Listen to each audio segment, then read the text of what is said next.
This is Christian Gomez with the New American Magazine, and we are here today again with Bill Jasper, who is coming to us from Salt Lake City from the United Nations Conference. Bill, welcome back again to the program. So what's it like there at the second day of this UN conference? Well, it's continuing with the program. Yesterday we got our press passes and got in here to the event, and without a great deal of problem. Got situated here, went to a lot of the workshops, a lot of the main plenary sessions, interviewed quite a number of people who were here. We're continuing that today. Right behind me is the main ballroom where the major sessions are going on, particularly the hammering out of the outcome document, which all UN events bring out some kind of outcome document, which, as I explained yesterday, is one of those things that is then goes into the UN archive system and is referred to again and again as some signal event and signal document that reverentially is referred to because the people of the world have come to a consensus on, in this case, sustainable development goals and sustainable cities. And as we explained yesterday on the first day of the conference, the draft outcome document is entitled Building Inclusive and Sustainable Cities. It's the 68th United Nations Civil Society Conference, and we're in the middle of it right now. It ends tomorrow. But the very first sentence of the document states, "We, the participants of the 68th United Nations Civil Society Conference, adopt this document to advance the 2030 Agenda for Sustainable Development." So it's very important for Americans to understand that this document is right up front in the very first sentence states that it is to advance the 2030 agenda, and most Americans still have not heard about it. And that's very important because in the document they are putting forward an agenda for the whole human race and the entire planet.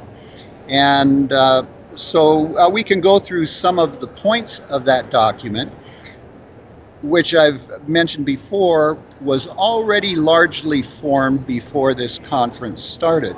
Exactly. And so over the last... basically, this conference is more or less a party to celebrate what they've already come up with in the past few months. This is just more for theatrics, aesthetics. There's nothing being added to the document at this point really significant.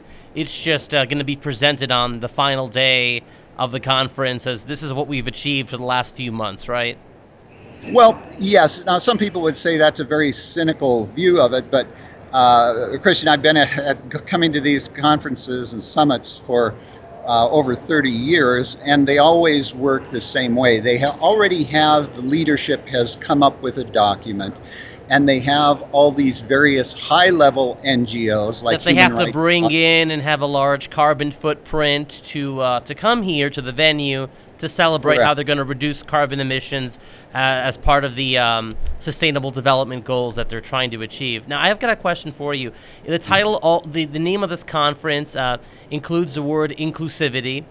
So how inclusive has the representation of various different viewpoints been at this conference that you're attending today? Well, on the official level, it hasn't been inclusive at all. By official level, I mean if you look at all of the various sessions, and you can run down there, do a scroll on it for the viewers from their websites. I mean, they have dozens and dozens of presentations, plenary sessions, workshops. I have not found any of them that would be considered nationalist, conservative, or from the American standpoint, constitutionalist in orientation, or solidly pro-life, pro-family. You won't find it anywhere. However, there have been a significant number of delegates here of diverse views, particularly pro-life, pro-family organizations from the United States. and many from Utah, but And how are also. they being received by the UN delegates, hearing a message so contrary to what we typically hear from the UN, like a pro-life position? Well, about the only place one hears it is in the main session on the draft for the outcome document, and that is where the delegates of the pro-life, pro-family groups, pro-morality Christian groups, the delegates have seemed to have concentrated because they want to make sure that the document doesn't put in language that is going to work toward reducing the rights of Christians, families, parents, etc. But if this document has already been written in advance for the most part, what is the likelihood that these groups will succeed in having some sort of significant victory for the pro-life and Christian Right. position within the outcome document? Well, yeah. So it's a stacked deck, and so the effect that they can have is minimal, but that doesn't mean they haven't had an effect. So many of them have stood up and said, well, and they've cited specific examples. For instance, problems, systemic barriers on page 2 of the document. Therefore, we urge all stakeholders to enhance inclusivity and respect for human rights by removing systemic barriers to individual success. And we note that bias and discrimination marginalize and segregate large segments of society and especially call out racism and religious intolerance. Now, many of the delegates have viewed, and I would say rightly, as an attack, systemic barriers and religious intolerance as aimed at Christians, Muslims, Jews, and others who have religious objections, moral objections to much of the agenda that is being promoted here, particularly when it comes to so-called women's rights, to abortion, to homosexuality, LGBTQ rights, etc.